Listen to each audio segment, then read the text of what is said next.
got my caliper adapter brackets.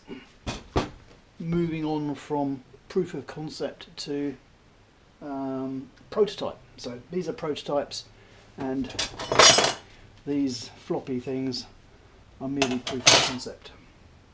So I'm going to try them on the car, obviously. And these BMW 3 Series, 1 Series calipers, the slightly interesting thing about them is that the thread on the mounting bolts is actually M12 fine, so it's 1.5 pitch rather than 1.75. So anyway, that's a minor issue. So let's see about whether they actually fit on the car.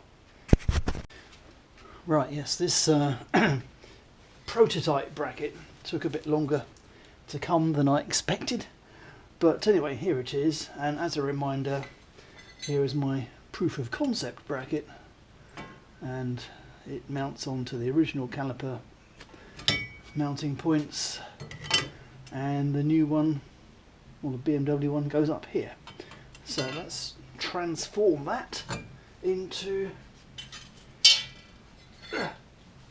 this.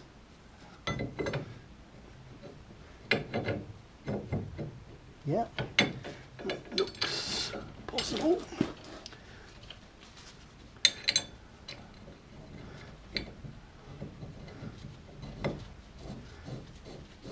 There we go.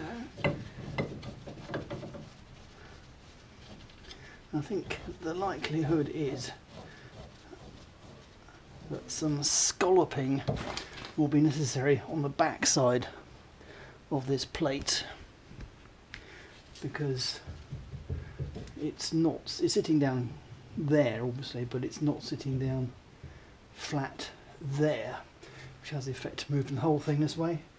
Now I could space it out with some washers here to make it sit flat there, and I may well do that in a moment, but probably it's going to need sculpting off on the back side here. But anyway, let's try it and see how it looks.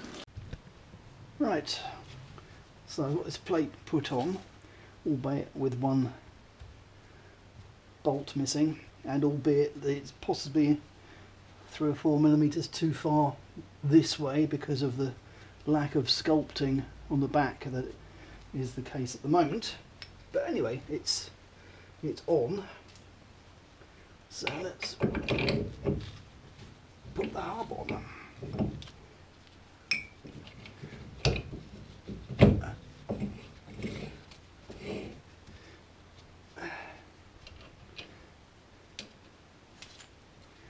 Now I think there is a tiny rub at the back of the hub there, but that will be solved when the sculpting happens. Okay, so I've done the caliper mounting brackets up. As you can see, the slidey bit of the caliper is alright, but unfortunately the wheel won't go round. And the reason it won't go round, it seems to be exactly what I've been saying about the lack of sculpting on the back of the part where the bracket fixes to the original caliper bolt mountings. Just there, it just needs a sculpt to enable this gap here to close up. Looks like it's about 5 or 6 millimeters just off of the back here. That will enable the whole bracket and the whole fixed part of the caliper to move backwards. Also enable the hub to move backwards and the whole thing to close up. So the next phase of my front brake adapter plates, I've had to get some sculpted away there to provide a bit of extra clearance, and what I've also done, yeah, a bit of extra recess for the hub on the other side. I wonder if that's big enough actually, but anyway, let's see if that all goes on. So have the wheel off then.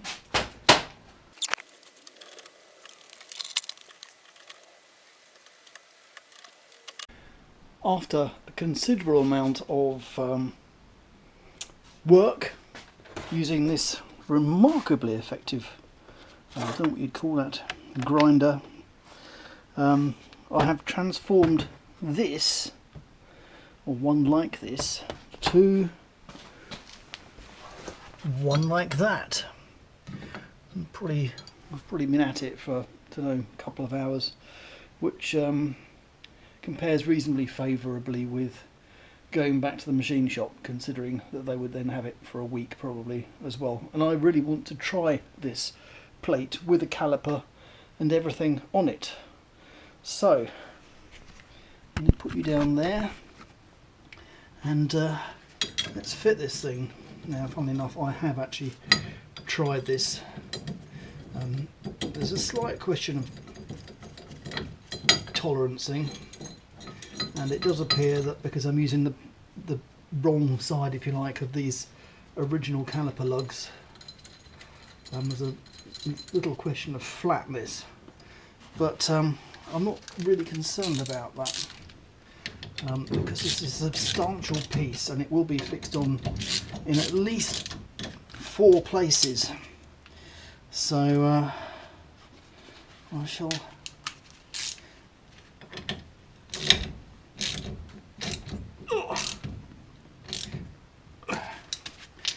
be satisfied with that, I think. Okay, so on goes the hub, which now runs freely.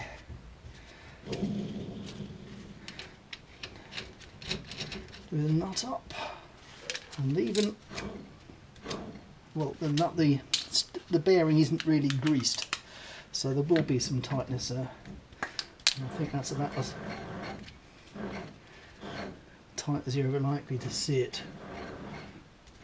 It sounds like it could be a small amount of rubbing, but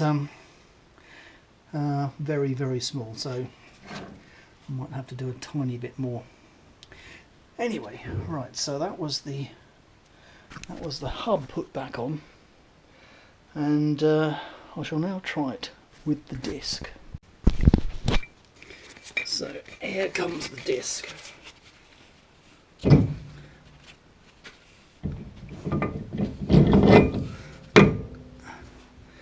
Okay. The disc is held on by the wheel, so that's that part.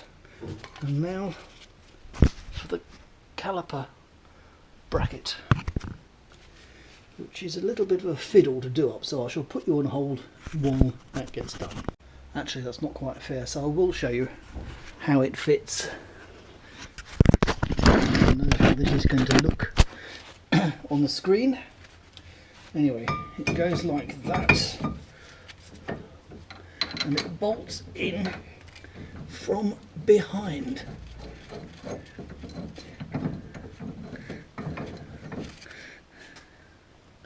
And now if I can find my other one, there it is.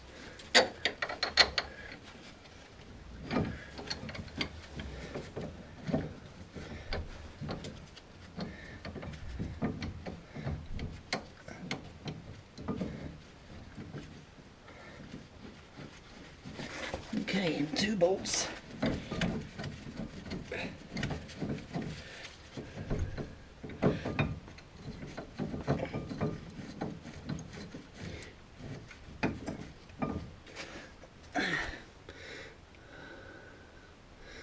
Okay, so I can now see that I need some modification done to this bracket because, no, maybe not.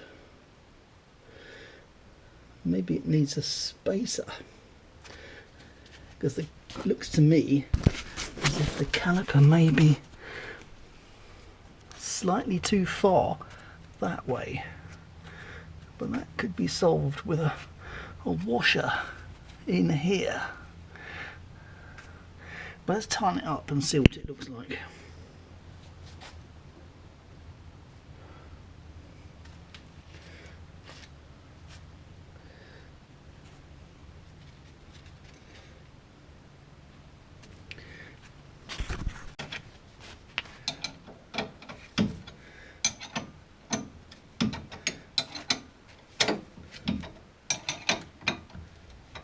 Oh, that's tight.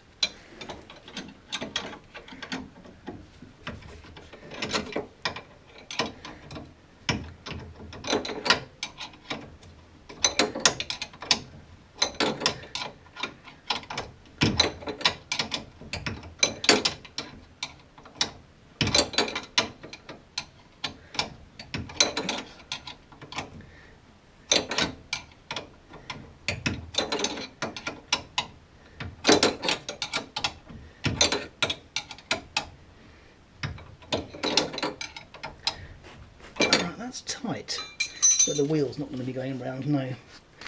There's dead tight just there. And by the look of it, and by the look of that gap, that looks like it needs 3mm spacer to move the caliper holder slightly outwards. Okay, I can cope with that. Right. Sprung washers, which aren't really ideal for this task, but it will do for a trial.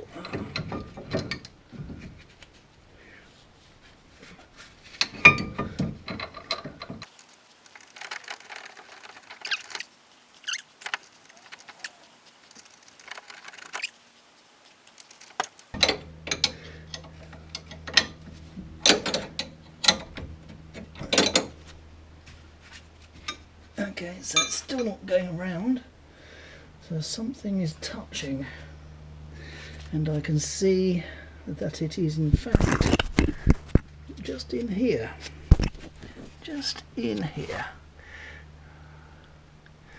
so in actual fact that end of the caliper needs to come outwards. Oh dear. So with the proviso that the caliper mounting holder is clearly catching on the outside of the disc there, it needs to come up slightly, but that still means I think that I can actually attach the caliper itself with that slight proviso, but let's do that. Well, it's on. The caliper itself, there's no brake pads actually, is on, and I can now examine how much clearance I've got in a very close to real life situation where I don't have a flexible bendy mounting bracket, but instead I have got a 10mm thick solid affair, and one thing is in common. So the clearance here, as you can see, is pretty critical. And naturally the brake bleed nipple would like to be up here because it's upwards. In fact, I've got one just like that here, but guess what, it gets in the way of the upper suspension arm, so I've had to fit it upside down. Does that remind you of anything? Oh yeah, that's the same as what happened at the back. The caliper's upside down, and it doesn't matter unless you're bleeding it, which might create some jiggery pokery, but only when bleeding, and that shouldn't happen very often. So, but anyway, its crucial clearance is just here with the upper suspension arm, and because of this, the way this is, that the metal up here, right at the end, past the bolt, is a bit superfluous. I think I can easily trim off maybe ½ an inch up there without damaging the integrity of the thing, and I think that might well be enough. Okay, second and third thoughts. So I've removed the caliper frame, I think we call these things the fixed part of the sliding caliper. I've removed the lower bolt because it's sticking onto the disc, it's too close, and just to demonstrate that yeah, the disc actually does go round. I need to check it still goes round with a wheel on, of course, but this has revealed a difference in the clearance here. I think perhaps the disc, because the disc is fixed on using the wheel. Maybe it was hanging loose before, so this is showing me that I don't need as much spacers in there as I thought. So I'm going to take one out, possibly two out. Okay, so I've taken one of my spacers in here out, and it's possibly a little bit too far. Needs something slightly thicker than one of these washers, so a little bit thicker than that. That's fine, I'm sure I can find something like that. But with only one end of the caliper fixed on, because the other one is too far that way, remember the disc is fixed on by the wheel. That looks pretty good, doesn't it? I think I now need to fit the wheel. And here we are. Yeah, that bearing needs some grease in it, and possibly a new bearing as well. But anyway, the caliper is up there, and I can nearly get my finger in the gap. Yeah, I'm nearly there with this thing. Just a couple of further tweaks. Okay, after a bit of an interlude where I discovered the brake pads I had before were actually the wrong ones, I've now got these ones, which I thought were wrong, but in fact are right. And in they go.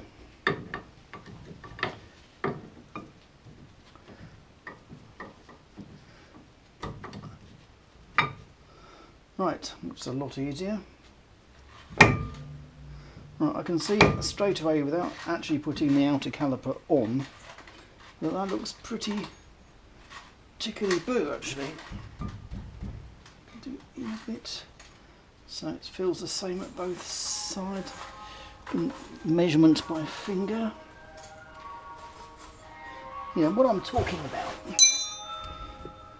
Ice cream van, which I won't be using, is this clearance here. So I don't want the pads to be overhanging the outside of the disc. I want it to be right on the outside of the usable surface. So that looks to me absolutely perfect. But just for the sake of completeness, we'll put the outer caliper back on again. And once again, we're stuck with an upside down caliper. Oh well.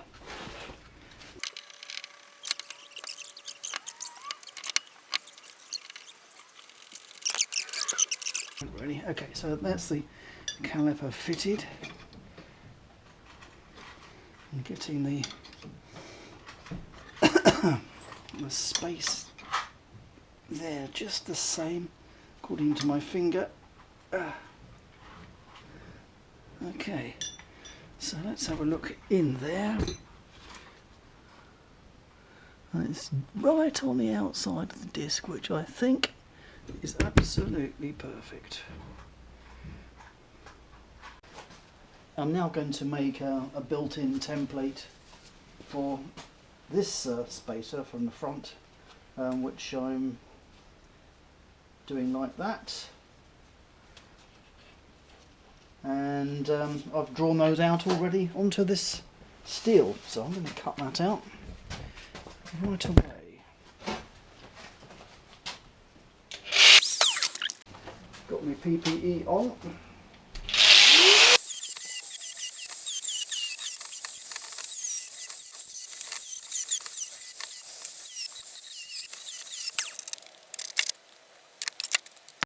So finally, almost finally, here we have it. Now it looks a little bit like my spacer that I made for the back of this caliper adjuster is actually not quite thick enough. It's possible I might need to add some more on. It's got a little washer in there, you might have seen. And one thing that I will have to do is just cut the corner off there. That's easy to do though. Just a little whisker. But I think It's now got the proper brake pads in.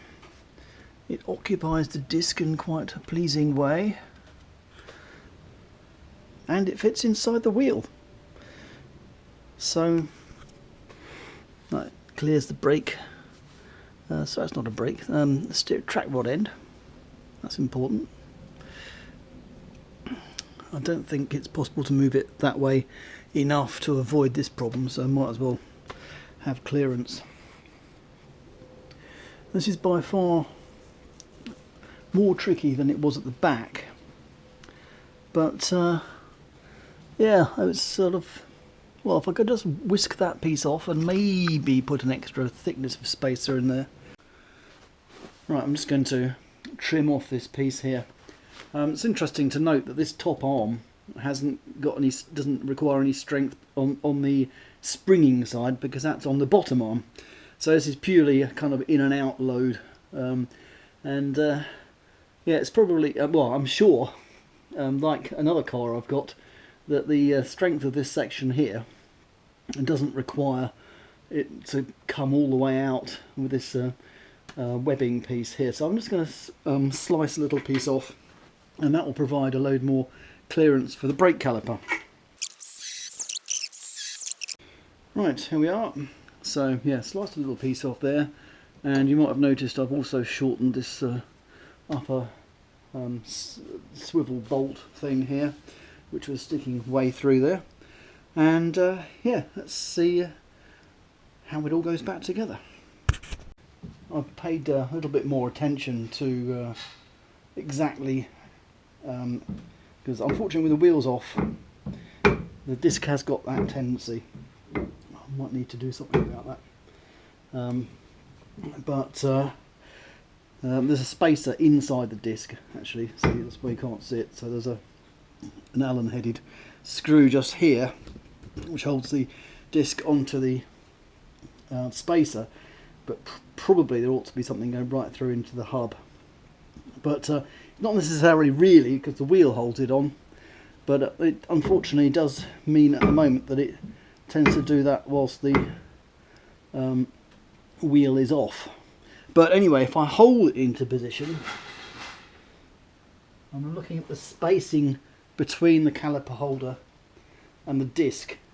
In actual fact, it's fine.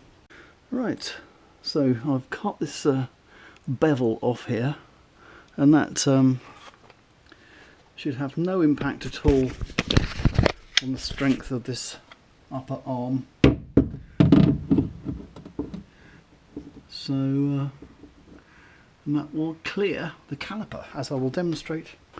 Right, I'm just going round to the steering wheel. Steering now.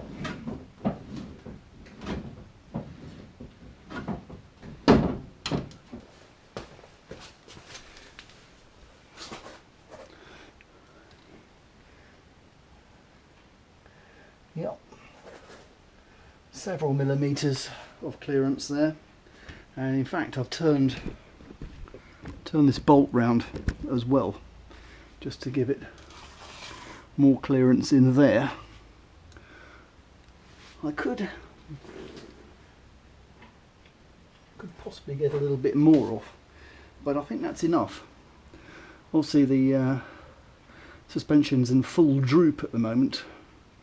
Now, as soon as it comes up, I think that clearance increases, actually, so that should be good. I suppose the other question is what happens when the brake pads wear down. These are brand new brake pads. That is the worst case scenario, I think, what we're seeing here, and it's fine. So no, I can't move it by hand. So yeah.